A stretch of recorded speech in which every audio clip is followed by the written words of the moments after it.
and how this course played out. How important was it for Chase and Kyle to run together there for a while there and then come away 1-2? Well, really, it was, the guys did a great job of executing the plan that we kind of laid out for them. And that was essentially, hey, we got to go 1-2, try and make people work for it if they're going to try and beat us. And Chase did a good job of keeping the pace honest. We wanted to make sure Kyle could get through and help him out if needed, and he was able to do that. And Lucas Nelson, really, I think, the star of the day. He was kind of caught in no man's land and kept grinding away. And for a guy that was 20 whatever in the Summit League last year to finish 4th, that was really, really solid run for him. And can't say enough about his performance. But then back behind him, Cal Lawton, who's never been in a conference meet, and then Gabe Peters, both ran great races, did exactly what they needed to do, didn't panic, just kept grinding through. And as the distance and the pace, kind of took their toll on the other athletes, they were able to kind of move up, and that's what we needed today, and couldn't be prouder of the group. Back-to-back championships now, but obviously with the preseason expectations and with redshirting a few key parts, this wasn't an easy task today. No, I don't think the whole year has been easy because, again, there's a lot of young people that haven't been a part of this. Some of them, been involved in track, and I think the memory of the indoor conference championship and losing when it was so absolutely close, I think, that burns a little bit. This takes the sting out of it a little bit. Yeah, proud of the guys, and there's more work to do. Our season doesn't end here. We still have some expectations at the NCAA regional, both individually and as a team, and I think this is a group that'll be better over 10,000 meters. Moving to the women, a great race from Rachel there. Yeah, and I've talked about it before, where at the end of September she's 80 seconds behind the two young ladies from USD and IPFW, great runners, and for her to keep pushing and keep grinding away and make that distance up and look pretty good doing it today. Couldn't be prouder of her. She fought through a lot of stuff, and great race for her. After that, we had maybe a little bit higher expectations as a team, but they really laid it out there, and you can't be disappointed in that effort. Emily Brzonski, all league again, and Anna Dane, really solid run. Mackenzie Shell, went out a little hot, but didn't fall apart, and too bad, and stayed in there. And Kaylee Peterson, who really struggled a couple weeks ago in Louisville, came back, and I think she's kind of got her legs back under again. So I think this group's excited going forward too, and should be proud of their effort. Rachel fought through some adversity this year. Obviously, came back and ground things out this fall and got first. How important is it to maybe use her as an example for the rest of the team moving forward to use her as an example? Well, I think for everyone, this is a sport where it's obviously year-round, even though the season is basically September, October, and November.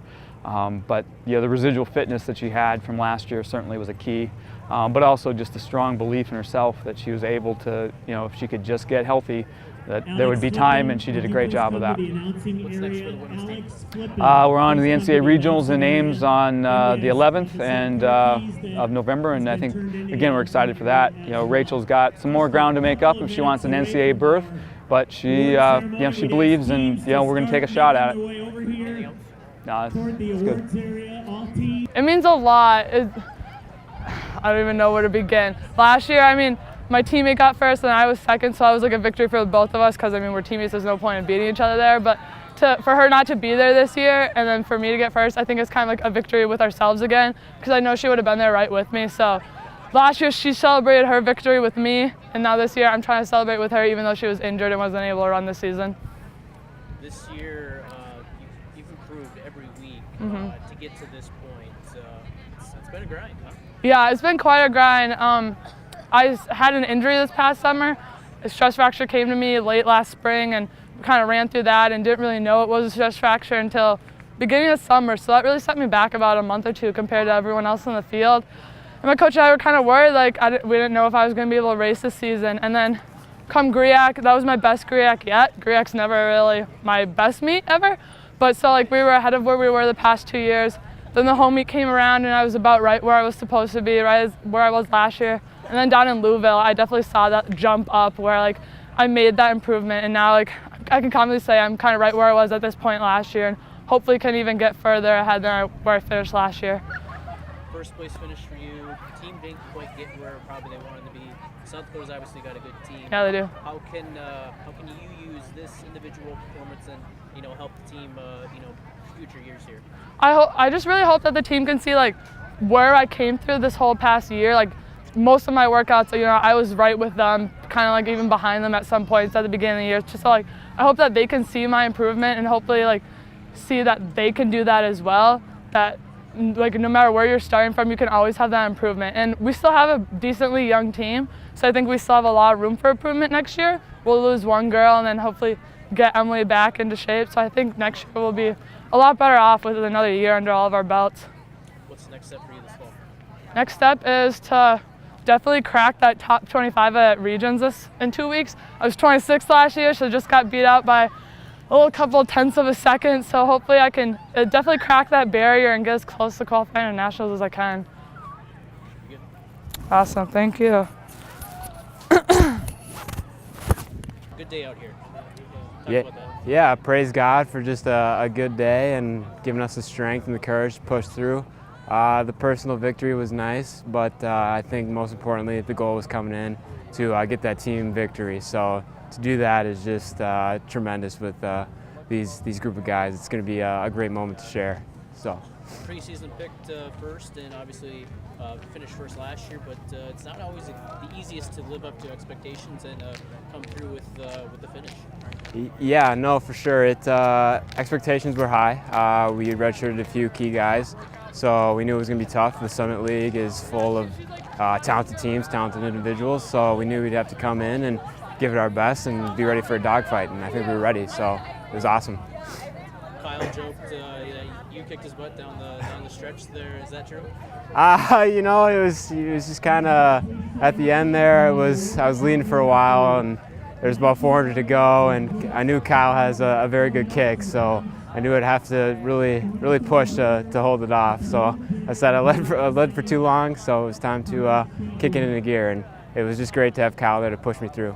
How important was it for you to run 1-2 there for that long stretch? Very important, I think, to put the team in the best position that we can to win. Kyle and I knew we had to go 1 and 2. I don't think we were too concerned about which one of us won, but we knew that we had a job to do, and that was to be first and second. How important also was it for Luke to get fourth and then also having 11th and 13th place there? Yeah, it was very important. Lucas did a tremendous job, a great race, and it was great to see him do that. And it was great to see Cal and Gabe push and the rest of those guys. So it was just a great team effort all around. I'm really proud of these guys for pushing. Talk about the next step and the upcoming weeks here now. Yeah, now it's just kind of prepare for regionals. Cal and I both just kind of hope that we can punch our ticket to Louisville, extend the season to nationals.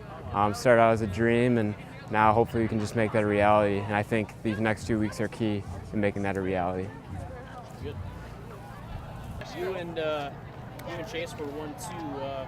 What was that like coming across the finish line and helping your team get a first place win today? It was really rewarding. I guess this season's been tough mentally, and I have to hand it to Chase. He kicked me down the last 400 fair and square, and it was great to run with him from, I guess I don't know for sure when I caught him, but from there then to the end pretty much, and working together as a team. And there's very few races where you just actually get to run all the way through and work with a teammate. Is there friendly competition between you two there? Yeah, I'd say so. We've gone back and forth this year. I guess after the race, I gave him a hard time and said he only kicked me down for the home meet. You got also a 4th and 11th and a 13th to help take home the team title. Back-to-back years now. It's not easy for someone like cross country. Talk about that a little bit. Yeah, cross country is a lot of work, and I guess a lot of people don't know. They just hear 8 kilometers, and it's not much to think about, and it doesn't mean much to people. But almost 5 miles of racing, and it's a grind of starting back in the summer. And people ask, when does your season start? And really, it starts as soon as your break's done from track, and all summer long, running long miles, hard miles. You're running when it's 100 degrees, and this time of year it's 30 degrees, and it's quite adapting to the weather and staying healthy and stuff like that. Talk about the next step and where you go from here this fall. I guess next week is an off week, and then the regional meet, which will be in Iowa, and that changes to a 10K. And so, over 6 miles of racing there, and getting through that race is my next priority, I guess. Getting through this week and running hard, but being able to recover and get ready for regionals, and then after that it'll be nationals if we make it, and if not, just getting ready for track. Thanks.